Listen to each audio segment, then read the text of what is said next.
มาหลายคนเฮียงห้องเขามาหลายเนาะสำหรับ OP13 เปิดไป1บล็อกคนบ่ค่อยจู้ใจปานใดเนาะคลิปนี้เขาเลยจัดให้เลย6บล็อกเนาะบล็อกหนึ่งมีราคาประมาณ 8,500 บาทเนาะทั้งหมด6บล็อกนี่จะตกอยู่ประมาณน่าจะ 50,000 กว่าเนาะ1บล็อกจะมี24ซองเนาะแต่กับ1ซองจะมี6ใบแล้วเขาก็มาลุ้นกันอันนี้จะเป็นเลทคาตั้นเลยจะเป็นเลททั้งหมดที่อยู่ในคาตั้นเดียวกันเนาะแล้วก็คลิปนี้ขอบอกไว้ได้อย่างนึงก็คือเฮาบ่แม่นพ่อค้าเนาะบ่ต้องแชทมาถามซื้อการ์ดซื้อซองหรือว่าซื้อบล็อกเนาะเพราะว่าเฮาบ่ได้ขายเพียงแต่ซื้อมาเปิดเฮ็ดคลิปลิ้นซื่อๆเนาะส่วนการรับซื้อเฮาก็รับซื้อเรื่อยๆขึ้นกับการที่เฮามักเพราะว่าเฮาเป็นสายสะสมแล้วก็ซื้อมาเปิดลิ้นซื่อๆเฮายังบ่ทันเป็นพ่อค้าการยังบ่ได้รับซื้อขายการ์ดเป็นทางการอนาคตอาจบ่แน่อาจจะเฮ็ดให้แต่ปัจจุบันนี้มีแต่มาเฮ็ดคลิปเปิดซื่อๆรายการโดดๆได้มาไล่สดให้น้องๆได้ลิ้นนํกันซื่อๆประมาณนั้นเดี๋ยวเฮาจะเอาทั้ง6กล้องนี้มาเทรวมกันเลยเนาะเฮาจะเฮ็ดแบบคะเลทเลยบ่ให้ฮู้เลยว่าบล็อกใดมาจากไสสินะเฮาจึงได้รุ่นมันๆทั้งหมด6กล้องเลยเนาะมื้อนี้เจ็บคอหน่อยนึงเด้ออาจจะว่าบ่ซัดหรือว่าอีหยังก็ขออภัยหลาย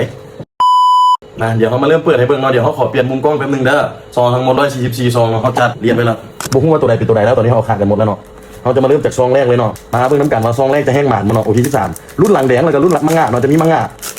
งะประมาณ3ใบแล้วก็หลังแดงอีก3ใบเนาะประมาณนั้นสำหรับ OP13 ปึ๊บโอ้โหเป็น SR เนาะเขาจะรุ่นแบบไวๆเนาะเขาจะรุ่นแบบนี้เลยเขาจะรุ่นแบบไวๆเลยเนาะเพื่อบ่ให้เป็นการเสียเวลาโอ้โหยังเป็น SR อยู่เนาะปึ๊บเป็นอีหยังปึ๊บเป็นเกลือเนาะตัวนี้เป็นด้งเนาะซองนึงนี่300,000ปลายพุ่นนี่ซองนึงนี่บล็อกนึงประมาณ 6-7 ล้านเนาะประมาณนั้นปึ๊บเป็นเกลือเนาะประมาณนี้เล่งเปิดเลยให้คนตัดต่อใส่เอาให้คนตัดต่อใส่ให้ว่าซองที่เท่าใดเนาะปึ๊บเกลืออยู่เนาะจะมาเปิดอย่างเมามันไปเลยปึ๊บเกลือเนาะหรือว่าจะเข้าเปิดเข้าแล้วนั่นเองเปิดเดี๋ยวนี้เจ็บคอแน่มั้ยเนาะอุ้ยเป็น SP ซาโบโอ้โหมาแล้วตอนนี้ SP ออกแล้วเบิดสนุกเลยเนาะมารุ่นน้ำกันรุ่นเหลือรุ่นตะมังงะตัวนี้นะเกลือเนาะ SP ออกใบหนึ่งแสดงว่าโอ้โหเป็น PA เนาะเป็นลีดเดอร์พี่เป็นของกองไหนกับโบฮูเนาะเพราะว่าเขาเอามาปนกันเลยเป็น S เกลือเนาะคนดวงเกลือคือเขาจะได้ของดีคือมูบอเกลือเนาะได้กอดแพ็กเลยเนาะมื้อนี้เบิ่งคลิปปีเตอร์เปิดการมีคลิปปีเตอร์เปิดการเลยประธานโจนาธานเขาได้กอดแพ็กเนาะก็เลยคันมือมาเปิดได้นี่พกบอกนี่มันจะจงไว้นี่ทำยินมันจะจงไว้มันจะโบเปิดแต่ว่าเห็นประธานเปิดแล้วได้กอดแพ็กเลยเปิดคันมือจันจุ้นกะได้ไป70เราก็เลยคันมือจะเปิดเนาะเมื่อวานนี้เขาหากระเปิดมินิตินไป36กล่อง200,000 กว่าบาทเนาะทีนี้ก็มาจัดอีก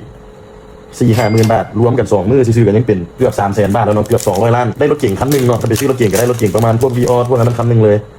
ปึ๊บเกลืออยู่เนาะปึ๊บโอ้โหยังเกลืออยู่เนาะปึ๊บเป็น SR ของปึ๊บเกลืออยู่เนาะบ่ได้มังงะขอก็แพ็กกันยังดีเนาะ SR แบบที่ 4มาแล้วเกลือเนาะปึ๊บเกลืออีกแล้วปึ๊บเป็น SR อีกแล้ว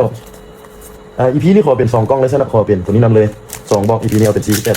ปึ๊บโอ้เป็น SR อีกแล้วหมดที่บาทแล้วโอ้ถ้าหลังแดงมาแบบนี้มันเกลือเนาะนี่ตรงรุ่นเลยเพราะว่าลีดเดอร์มันมาคู่กับ R เนาะปึ๊บเป็นเกลืออีกแล้วเนาะเป็นเด็กของท่านอิ่ม OP13 เกลือเนาะเป็นการอีเวนต์เข็มปีเนาะ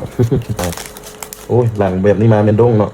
ปึ๊บเกลือถ้าด้งมารุ่นแต่ว่าด้งทั่วไปหรือด้งท้องเป็นด้งทั่วไปเนาะด้งที่เท่าแล้วก็บ่ฮู้เนาะแต่ว่าอยู่ในนี่ค่ะกันประมาณ2กล่องพอแหละแต่ว่า SR น่าจะเกิดกล่องมันเกิด2กล่องแล้วเนาะเลข SR ปึ๊บ SR อีกแล้ว SR ปึ๊บเป็น R เนาะเกลือปึ๊บเกลือเนาะหลังแดงมาแบบนี้มันเกลือเนาะดิเป็น R เกลือเนาะปึ๊บยังเกลืออยู่เนาะ